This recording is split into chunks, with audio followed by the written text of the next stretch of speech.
бях на различни места по света, написах моите книги, имам 5 книги зад гърба си, и комедийни, и драматични книги. Имам една книга, която написах всъщност за хора във вашата възраст, тя се казва "Монолози", и там са монолози, като първата част са монолози на деца. Деца сте за нас, но вече сте и големи хора. Може би така от към 13 до 18-19 годишни хора.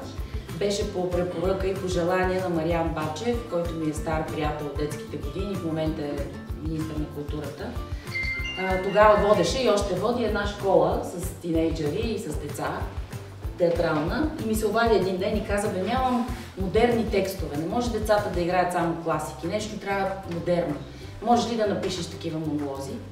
И аз казах: "Ще пробвам." Сега моите деца вече бяха доста по-големи и започнах, влизах в някакви форуми, разговарях с близки деца, запознавах се, разговаряхме много и написах тези монолози. В крайна сметка децата много си ги харесаха, поставиха ги.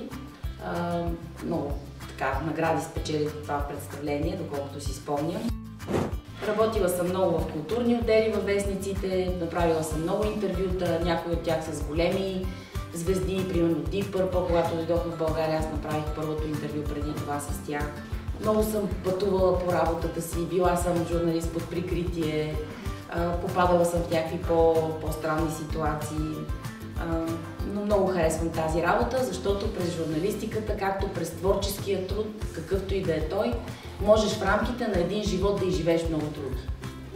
Можеш да си всякакъв. И на мен това много ми харесва.